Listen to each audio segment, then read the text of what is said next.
Good morning. ഇന്നൊരു 4:53 എണീറ്റത്. എണീറ്റ ഉടനെ തന്നെ കുറച്ച് വെള്ളമൊക്കെ കുടിച്ചു. അതിന് ശേഷം ഒരു 5 മണിയൊക്കെ ആയപ്പോൾ ഞാൻ പഠിക്കാനിരുന്നു. അപ്പോൾ അതിന് മുന്നേ നമ്മുടെ ദിവസമുള്ള ഒരു പണിയുണ്ടല്ലോ, പുറത്തേക്കൊന്ന് നോക്കുക, ഇന്നത്തെ കാലാവസ്ഥ എങ്ങനെയുണ്ട് അതൊക്കെ ഒന്ന് നോക്കി. അപ്പോൾ ഇന്നലത്തെ പോലെ പെരുമഴയൊന്നുമില്ല, ഇന്ന് നോർമൽ തന്നെയാണ്. അപ്പോൾ അതൊക്കെ കഴിഞ്ഞ് പഠിക്കാനിരുന്നു. ഇന്നലെ എഴുതിയിട്ടുണ്ടായിരുന്ന നോട്ടൊക്കെ ഒന്ന് റിവൈസ് ചെയ്തു. പിന്നെ എക്സ്ട്രാ പോയിൻ്റ് എൻ്റെ ഒരു പഴയ ബുക്കിലുണ്ടായിരുന്നു കേട്ടോ, കുറച്ച് എഴുതിയിട്ടുണ്ടായിരുന്നത്. അപ്പം ഞാൻ അതൊക്കെ ഒന്ന് പഠിച്ചു. ഇന്നിപ്പോൾ അതുതന്നെയാണ് കാര്യമായിട്ട് ചെയ്തത്. നമുക്ക് റാങ്ക് ഫയൽ മാത്രം നോക്കാൻ പറ്റില്ലല്ലോ. അപ്പോൾ അതുകൊണ്ട് എൻ്റെ പഴയ നോട്ട്സുകളത്തെ പോയിൻ്റൊക്കെ ഞാനൊന്നും കൂടി എടുത്തു നോക്കി. അപ്പോൾ ഇന്ന് അതൊക്കെയാണ് ചെയ്തിട്ടുണ്ടായിരുന്നത്.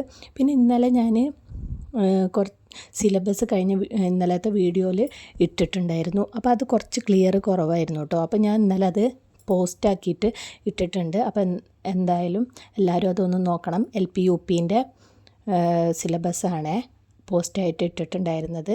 പിന്നെ ഇതിൻ്റെ കൂടെ തന്നെ നമുക്ക് 2025-26 കറണ്ട് അഫയേഴ്സും കൂടി നമുക്ക് വേണം, എന്നാൽ മാത്രമേ പറ്റുള്ളൂ.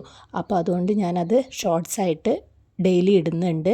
അപ്പോൾ എല്ലാവരും അതും കൂടി നോക്കണം കേട്ടോ. അപ്പോൾ ഇന്ന് രാവിലെ തന്നെ ഞാൻ കഴിഞ്ഞ ക്ലാസ്സിലെയും അതേപോലെ തന്നെ പുതിയ പോയിൻറ്റ്സും അതൊക്കെയാണ് ഇന്ന് നോക്കിയിട്ടുണ്ടായിരുന്നത്. റിവിഷനും ചെയ്തു, പുതിയ പോയിൻറ്റ്സ് പഠിക്കുകയും ചെയ്തു. പിന്നെ അത് കഴിഞ്ഞ് ഒരു മണിക്കൂറേ ഞാൻ നോക്കിയിട്ടുണ്ടായിരുന്നുള്ളൂ കേട്ടോ. അപ്പോഴേക്കും ഒരു 6 മണി 6:15 ആയി. അപ്പോൾ പുറത്ത് നോക്കിയപ്പോൾ മഴയൊന്നുമില്ല, നല്ല പ്രഭാതം. അപ്പോൾ അടിപൊളിയായിരുന്നു ഇന്നത്തെ ദിവസം. ഇനി ടൈം കിട്ടണതിനനുസരിച്ച് ഇനി നോക്കുകയുള്ളൂ. ഈ രാവിലെ ഇരിക്കുന്നത് മാത്രമാണ് കാര്യമായിട്ട് നമ്മൾ നോക്കുന്ന സമയം. അപ്പോൾ എല്ലാവരും നന്നായി പഠിക്കുക.